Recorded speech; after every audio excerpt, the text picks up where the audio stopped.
पूर्व श्लोक में भगवान ने जिस समता की बात कही है, आगे के 2 श्लोकों में उसी को सुनने के लिए आज्ञा देते हुए उसकी महिमा का वर्णन करते हैं। हे पार्थ, ये समबुद्धि तेरे लिए पहले सांख्य योग में कही गई और अब तू इसको कर्म योग के विषय में सुन। जिस समबुद्धि से युक्त हुआ तू कर्म बंधन का त्याग कर देगा। यहां तू पद प्रकरण संबंध विच्छेद करने के लिए आया है, अर्थात पहले सांख्य का प्रकरण कह दिया, अब योग का प्रकरण कहते हैं। इस संबुद्धि का वर्णन पहले सांख्य योग में हुआ है ना, अच्छी तरह से किया गया है।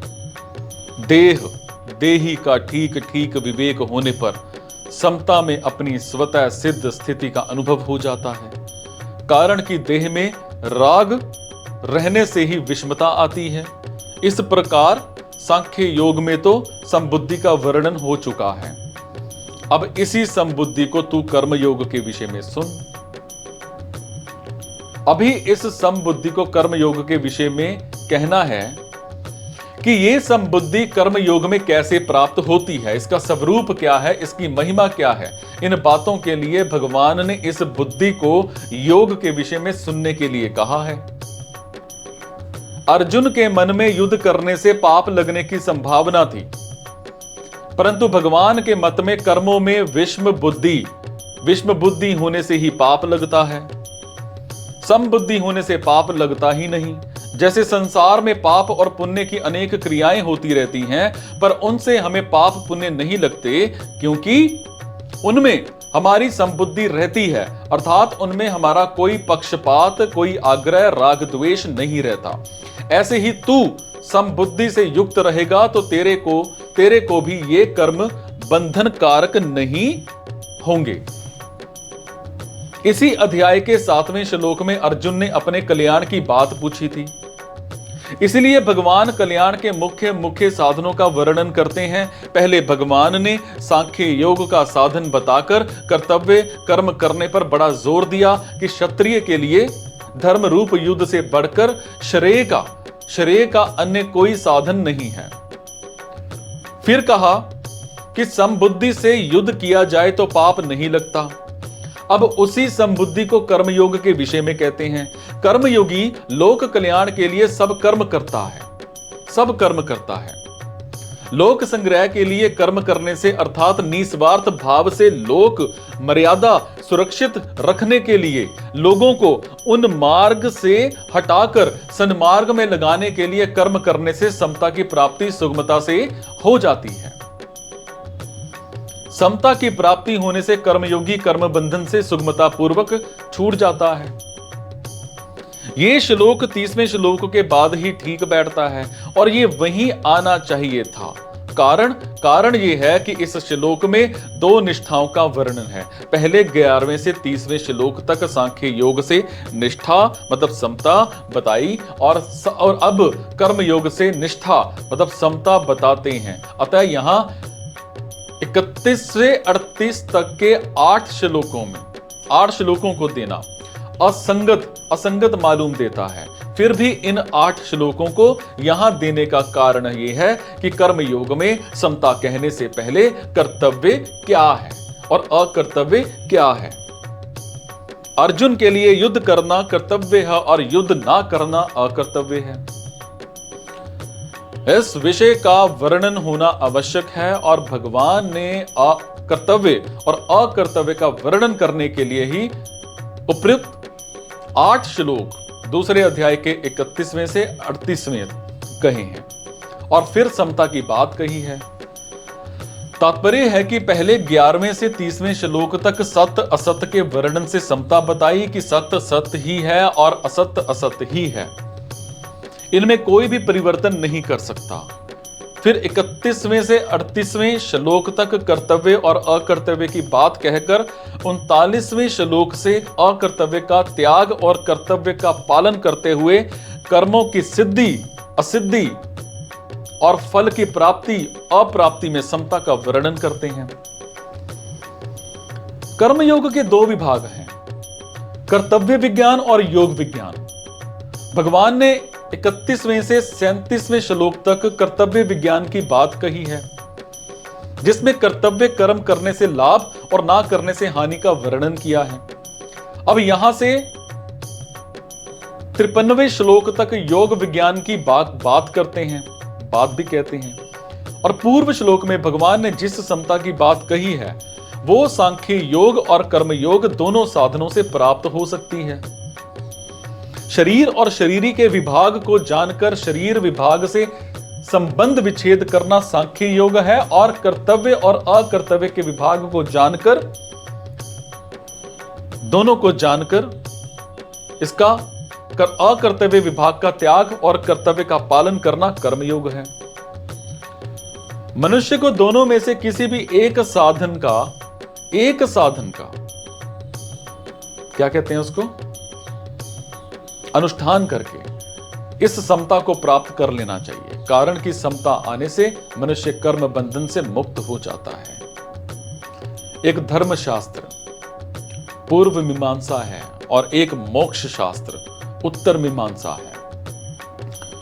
यहां 31वें और 31वें से 37वें श्लोक तक धर्मशास्त्र की और 39वें से लेकर के 53वें श्लोक तक मोक्ष शास्त्र की बात आई है। धर्म से लौकिक और परमार्थिक दोनों तरह की उन्नति होती है। धर्मशास्त्र में कर्तव्य पालन मुख्य है। धर्म कहो चाहे कर्तव्य कहो, एक ही बात है। जो करना चाहिए उसको ना करना भी अकर्तव्य है, और जो नहीं करना चाहिए उसको करना भी अकर्तव्य है। जिसमें अपने सुख की इच्छा का त्याग करके दूसरे को सुख पहुंचाया जाए, या जिसमें अपना ही हित हो और दूसरे का भी हित हो, वो कर्तव्य कहलाता है। कर्तव्य का पालन करने से योग की प्राप्ति अपने आप हो जाती है। कर्तव्य का पालन किए बिना मनुष्य योगारूढ़ नहीं हो सकता। योग की प्राप्ति होने पर तत्व ज्ञान स्वतः हो जाता है, जो कर्म योग और ज्ञान योग दोनों का परिणाम है। अगला श्लोक, मनुष्य लोक में इस संबुद्धि रूप धर्म के आरंभ का नाश नहीं होता, और इसका अनुष्ठान का उल्टा फल भी नहीं होता, और इसका थोड़ा सा भी मतलब अनुष्ठान जन्म मरण रूप महान भय से रक्षा कर लेता है। इस संबुद्धि समता का सिर्फ आरंभ ही हो जाए तो इस आरंभ का भी नाश नहीं होता। मन में समता का आरंभ होना है, इस आरंभ का कभी अभाव नहीं होता, क्योंकि सत्य वस्तु की लालसा भी सत्य ही होती है। इस मनुष्य लोक में यह मनुष्य ही इस संबुद्धि को प्राप्त करने का अधिकारी है। मनुष्य के सिवाय दूसरी सभी भोग योनियां हैं। अतः इन योनियों में विषमता मतलब राग द्वेष का नाश करने का अवसर नहीं है, क्योंकि भोग राग द्वेष पूर्वक ही होते हैं। यदि राग द्वेष ना हो तो भोग होगा ही नहीं, प्रत्युक्त साधन ही होगा। सकाम भाव पूर्वक किए गए कर्मों में अगर मंत्र उच्चारण यज्ञ विधि आदि में कोई कमी रह जाए तो इसका उल्टा फल हो जाता है। जैसे कोई पुत्र प्राप्ति के लिए पुत्रेष्टि यज्ञ करता है, उसमें विधि की त्रुटि हो जाने से पुत्र का होना तो दूर रहा, घर में किसी की मृत्यु हो जाती है, अथवा विधि की कमी रहने से इनका उल्टा फल ना भी हो तो भी पुत्र पूर्ण अंगों के साथ नहीं जन्मता। परंतु जो मनुष्य इस संबुद्धि को अपने अनुष्ठान में लाने का प्रयत्न करता है, उसके प्रयत्न का अनुष्ठान का कभी भी उल्टा फल नहीं होता, कारण कि उसके अनुष्ठान में फल की इच्छा नहीं होती। जब तक फलेच्छा रहती है तब तक समता नहीं आती, और समता आने पर फलेच्छा नहीं रहती। अतः उसके अनुष्ठान का विपरीत फल होता ही नहीं, होना संभव ही नहीं। अब हम बात करते हैं विपरीत फल क्या है। संसार में विषमता का होना ही विपरीत फल है।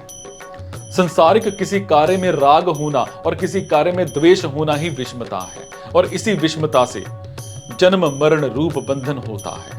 परंतु मनुष्य में जब समता आती है तब राग द्वेष नहीं रहते, और राग द्वेष के ना रहने से विषमता नहीं रहती।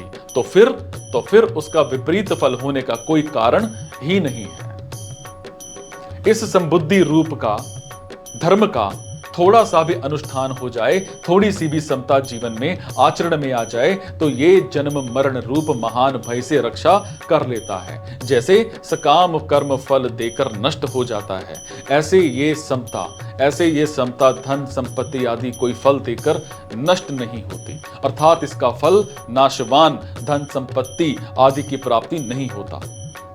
साधक के अंतःकरण में अनुकूल प्रतिकूल वस्तु, व्यक्ति, घटना, परिस्थिति आदि में जितनी समता आ जाती है उतनी समता अटल हो जाती है। इस समता का किसी भी काल में नाश नहीं हो सकता। जैसे योग भ्रष्ट की साधन अवस्था में जितनी समता आ जाती है, जितनी साधन सामग्री हो जाती है, उसका सर्वादि स्वर्गादि ऊंचे लोकों में बहुत वर्षों तक सुख भोगने पर और मृत्यु लोक में श्रीमानों के घर में भोग भोगने पर भी नाश नहीं होता। यह समता साधन सामग्री कभी किंचिन मात्र भी खर्च नहीं होती, प्रत्युक्त सदा ज्यों की त्यों सुरक्षित रहती है, क्योंकि ये सत्य है, सदा रहने वाली है। धर्म नाम दो बातों का है, दान करना, प्याऊ लगाना, अन्न क्षेत्र खोलना आदि परोपकार के कार्य और वर्ण आश्रम के अनुसार शास्त्र विहित अपने कर्तव्य कर्म का तत्परता से पालन करना। इन धर्मों का निष्काम भाव पूर्वक पालन करने से समता रूप धर्म स्वतः आ जाता है, क्योंकि ये समता रूप धर्म समय का धर्म अर्थात स्वरूप है। इसी बात को लेकर यही समबुद्धि का धर्म कहा गया है। लोगों के भीतर प्रायः ये बात बैठी हुई है कि मन लगने से ही भजन स्मरण होता है, मन नहीं लगा तो राम राम करने से क्या लाभ। परंतु गीता की दृष्टि में मन लगना कोई ऊंची चीज नहीं है। गीता की दृष्टि में ऊंची चीज है समता। दूसरे लक्षण आए या ना आए, जिसमें समता आ गई उसको गीता सिद्ध कह देती है। जिसमें दूसरे सब लक्षण आ जाएं और समता ना आए उसको गीता सिद्ध नहीं कहती। समता दो तरह की होती है, अंतःकरण की समता और स्वरूप की समता। समरूप परमात्मा सब जगह परिपूर्ण है, सब जगह। उस समरूप परमात्मा में जो स्थित हो गया उसने संसार मात्र पर विजय प्राप्त कर ली, वो जीवन मुक्त हो गया। परंतु इसकी पहचान अंतःकरण की समता से होती है। अंतःकरण की समता है सिद्धि असिद्धि में सम रहना। प्रशंसा हो जाए या निंदा हो जाए, कार्य सफल हो जाए या असफल हो जाए, लाखों रुपए आ जाएं या लाखों रुपए चले जाएं, पर उसमें अंतःकरण में कोई हलचल ना हो, सुख दुख हर्ष शोक आदि ना हो। इस समता का कभी नाश नहीं होता। कल्याण के सिवाय इस समता का दूसरा कोई फल होता ही नहीं। मनुष्य तप दान तीर्थ व्रत आदि कोई भी पुण्य कर्म करे, वो फल देकर नष्ट हो जाता है। परंतु साधन करते करते अंतःकरण में थोड़ी भी समता, थोड़ी भी निर्विकारता आ जाए तो वो नष्ट नहीं होती, प्रत्युक्त कल्याण कर देती है। इसीलिए साधन में समता जितनी ऊंची चीज है, मन की एकाग्रता उतनी ऊंची चीज नहीं है। मन की एकाग्रता उतनी ऊंची चीज नहीं है। मन एकाग्र होने से सिद्धियां तो प्राप्त हो जाती हैं, पर कल्याण नहीं होता। परंतु समता आने से मनुष्य संसार बंधन से सुख पूर्वक मुक्त हो जाता है। समता की महिमा भगवान ने 39वें 40वें श्लोक में 4 प्रकार से कही है। नंबर 1, समता के द्वारा मनुष्य कर्म बंधन से मुक्त हो जाता है। नंबर 2, इसके आरंभ का भी नाश नहीं होता। नंबर 3, इसके अनुष्ठान का उल्टा फल भी नहीं होता। नंबर 4, इसका थोड़ा सा भी अनुष्ठान जन्म मरण रूप महान भय से रक्षा कर लेता है। यद्यपि पहली बात के अंतर्गत ही शेष तीनों बातें आ जाती हैं, तथापि उसमें थोड़ा अंतर है। जैसे भगवान पहले सामान्य रीति से कहते हैं कि समता से युक्त मनुष्य कर्म बंधन से छूट जाता है। बंधन का कारण गुणों का संग अर्थात प्रकृति और उसके कार्य से माना हुआ संबंध है। समता आने से प्रकृति और उसके कार्य में संबंध नहीं आता। अतः मनुष्य कर्म बंधन से छूट जाता है। जैसे संसार में अनेक शुभाशुभ कर्म होते रहते हैं, पर वो कर्म हमें बांधते नहीं, क्योंकि उन कर्मों से हमारा कोई संबंध नहीं होता। ऐसे ही समता युक्त मनुष्य का इस शरीर से होने वाले कर्मों से भी कोई संबंध नहीं रहता। समता का केवल आरंभ हो जाए, अर्थात समता को प्राप्त करने का उद्देश्य मतलब जिज्ञासा हो जाए, तो इस आरंभ का कभी नाश नहीं होता। कारण कि अविनाशी का उद्देश्य भी अविनाशी ही होता है, जबकि नाशवान का उद्देश्य भी नाशवान ही होता है। नाशवान का उद्देश्य तो नाश मतलब पतन करता है, पर समता का उद्देश्य कल्याण ही करता है। समता के अनुष्ठान का उल्टा फल नहीं होता। सकाम भाव से किए जाने वाले कर्म में अगर मंत्रोच्चारण, अनुष्ठान विधि आदि की कोई त्रुटि हो जाए तो उसका उल्टा फल हो जाता है। परंतु जितनी समता अनुष्ठान में जीवन में आ गई है, उसमें अगर व्यवहार आदि की कोई भूल हो जाए, सावधानी में कोई कमी रह जाए, तो उसका उल्टा फल मतलब बंधन नहीं होता। जैसे कोई हमारे यहां नौकरी करता हो और अंधेरे में लालटेन जलाते समय कभी उसके हाथ से लालटेन गिरकर छूट जाए तो हम उस पर नाराज होते हैं, परंतु उस समय जो हमारा मित्र हो, जो हमारे से कभी कुछ चाहता नहीं, उसके हाथ से लालटेन गिरकर छूट जाए तो हम उस पर नाराज नहीं होते।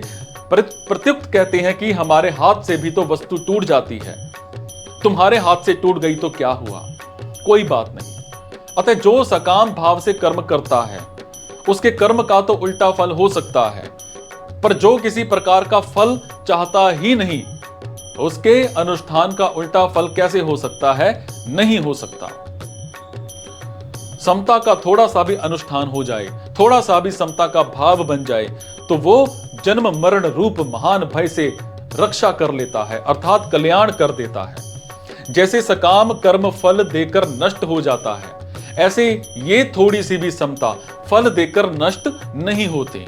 प्रत्युक्त इसका उपयोग केवल कल्याण में ही होता है। यज्ञ, दान, तप आदि शुभ कर्म यदि सकाम भाव से किए जाएं तो उनका नाशवान फल धन संपत्ति और स्वर्ग आदि की प्राप्ति होता है, और यदि निष्काम भाव से किए जाएं तो उनका अविनाशी फल मोक्ष होता है। इस प्रकार यज्ञ, दान, तप आदि ये सब चीजें शुभ कर्मों के तो दो दो फल हो सकते हैं, पर समता का एक ही फल कल्याण होता है। जैसे कोई मुसाफिर चलते चलते रास्ते में रुक जाए अथवा सो जाए तो वो जहां से चला था वहां पुनः लौटकर नहीं चला जाता, प्रत्युक्त जहां तक वो पहुंच गया वहां तक का रास्ता तो कट ही गया। ऐसे ही जितनी समता जीवन में आ गई उसका नाश कभी नहीं होता।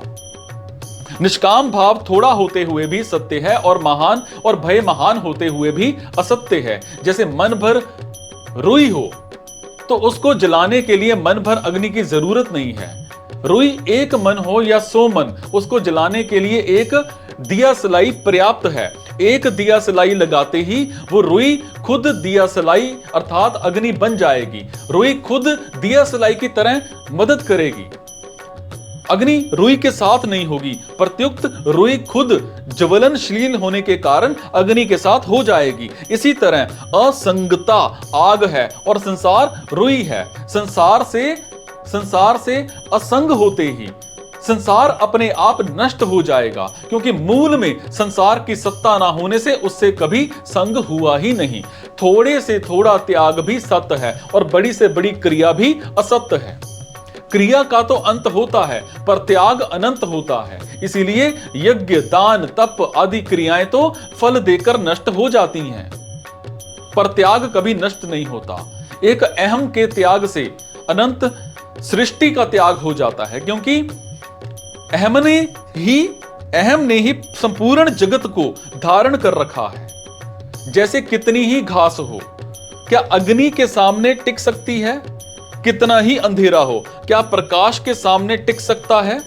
अंधेरे और प्रकाश में लड़ाई हो जाए तो क्या अंधेरा जीत जाएगा? ऐसे ही अज्ञान और ज्ञान की लड़ाई हो जाए तो क्या अज्ञान जीत जाएगा? महान से महान भय क्या अभय के सामने टिक सकता है? समता थोड़ी हो तो भी पूरी है और भय महान हो तो भी अधूरा है। स्वल्प समता ही महान है क्योंकि वो सच्ची है, और महान भय भी सत्ताहीन है क्योंकि वो कच्चा है। समता को, निष्काम भाव को स्वल्प कहने का तात्पर्य है। क्या तात्पर्य है? निष्काम भाव तो महान है, पर हमारी समझ में, हमारे अनुभव में थोड़ा आने से उसको स्वल्प कह दिया है। वास्तव में समझ थोड़ी हुई, समता थोड़ी नहीं हुई। उधर हमारी दृष्टि कम गई है तो हमारी दृष्टि में कमी है, तत्व में कमी नहीं है। इसी तरह हमने असत्य को ज्यादा आदर दे दिया तो असत्य महान नहीं हुआ, प्रत्युक्त हमारा आदर महान हुआ। इसीलिए अगर हम सत्य का अधिक आदर करें तो सत्य महान हो जाएगा, अर्थात उसकी महत्वता का अनुभव हो जाएगा, और असत्य का आदर न करें तो असत्य स्वल्प हो जाएगा। वास्तव में असत्य महान हो या स्वल्प उसकी सत्ता ही नहीं है, और सत्य महान हो या स्वल्प उसकी सत्ता नित्य निरंतर विद्यमान है। इसीलिए उपनिषदों में परमात्म तत्व को अणु से भी अणु और महान से भी महान कहा गया है।